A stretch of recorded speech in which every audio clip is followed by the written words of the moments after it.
Hot chili, guys. Hot chili. Hot chili, y'all. Listen, guys, I don't know about y'all, but those of us from the African shores, the West African shores, listen, guys, we need that spice. Sometimes you're going to need that spice so you can taste that meal, so it's going to taste so good. And that's where Tommy T woke up from his sleep and then dialed up hot chili. Hot chili came in and just gave us a little bit of ginger in our game and brought our game to life. It was tasting so good. Chelsea somehow found a way to win, coming from behind 2-1 against West Ham today at the bridge. Guys, welcome back to the channel. Your Chelsea Godfather, back to duty. Listen, this game was not pretty. This game is not pretty, and to be frank with you, we were lucky. Sometimes in life, right? You'd rather be lucky than good, and this is just one of those days that I'm just grateful that Chelsea wasn't good. Chelsea was lucky to come away with all 3 points, and we just have to thank God and just keep this one moving because there's really not much to otherwise write home about. Guys, in the first half, your boy, I almost fell asleep watching this game in the first half. It was that boring. It was so boring. Our boys were so clueless. Tommy T on the bench was even more, clueless. Like it's as if nobody had an idea as to what they wanted to do. Our team did not seem prepared for this game. We came out in some kind of 3-4-1-2 with Gallagher, sitting um, in front of Loftus Cheek and Kovacic, and really supposed to be providing support to our two undersized forwards in Raheem and Pulisic. Guys, that was a disaster in the making because I don't even know what Tommy T has been thinking or even been watching in his preparation for this match. West Ham is one of the biggest in terms of size.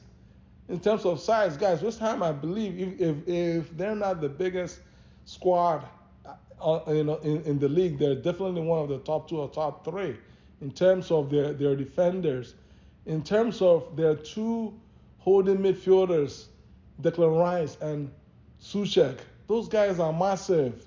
In terms of Antonio, these guys are big guys. What was Tommy T thinking? We were clueless, and of course, in the first half we had like 8, 9, or even 10, corner kicks. We didn't even threaten them, not even once. Let me tell you what I was thinking then. I was like, listen, guys. I was looking. I was like, the same way that we not a threat and they're winning every corner. If they somehow get one or two or three, corner kicks, I bet you they're gonna make us work. And of course, sure enough, Antonio, who somehow stayed on the pitch after he really should have had the second yellow card on his foul against Thiago. He has stayed on the field. Their second corner kick of the day, Mendy, who has just been up and down so far this season.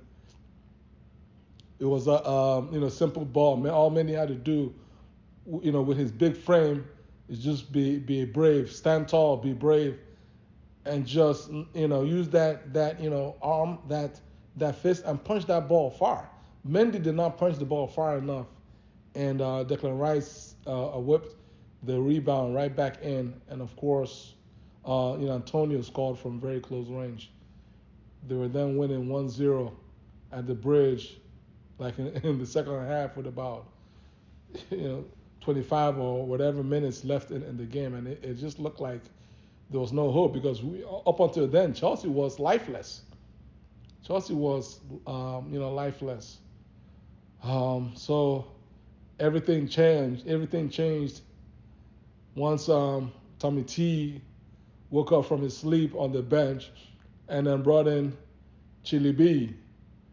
Chili B, Ben Chili, I mean Hot Chili.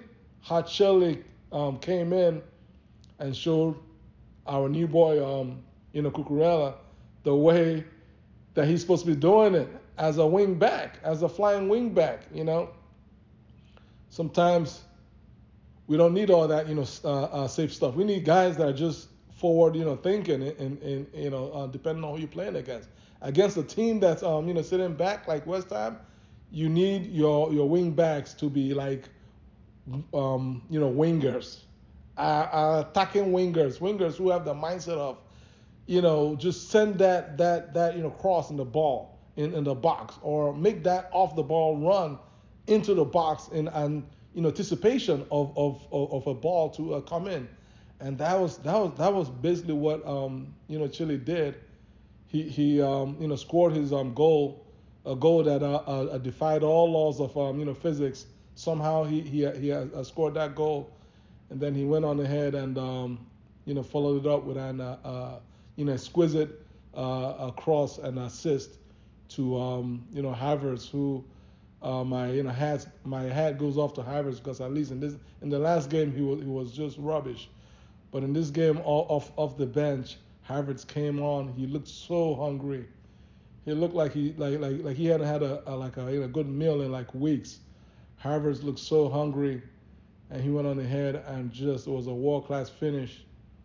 We were winning 2-1 with about 1 minute left in the game, plus 4 minutes of injury time. Guys, all we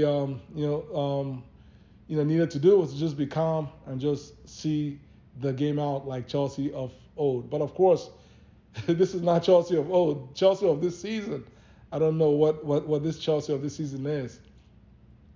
James, our boy, world class James, I don't know what he was thinking with that back pass, header. He went on ahead, headed the ball to Mendy, who again, as I mentioned, Mendy is up and down this season. He had once I saw James head that ball backwards, I was like, oh Lord, this is going to be a problem.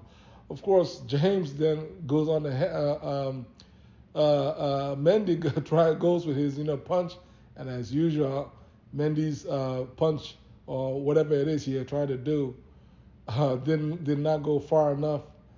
And to cut a long story short, whatchamacallem, I forgot his name, the chap from that West Ham guy from Burnley who had missed the goal earlier. He didn't make any mistake this time, because he's actually a good player, and he went on ahead and finished that ball all the way up in the upper roof of the net. It looked like it was 2-2 until we got lucky. We got lucky that Bowen just had the slightest of clips on Mendy during the Mendy's attempt to save the ball. Bowen did not make any contact with the ball. He had some kind of slight contact with Mendy. Yes, it might seem it is unfair. If you're a West Ham fan, you're gonna feel aggrieved, but the reality is based on the black and white letters of the rules. That is a foul, and since it's a foul in the build up to a goal under VAR rules, you're gonna have to reverse that goal. And so that's what happened. They chalked off West Ham's second goal and went back down to 2-1. Everybody in the bridge, except West Ham fans, were all happy, and we somehow managed to just see out the remaining 5 or whatever minutes of injury time to win 2-1.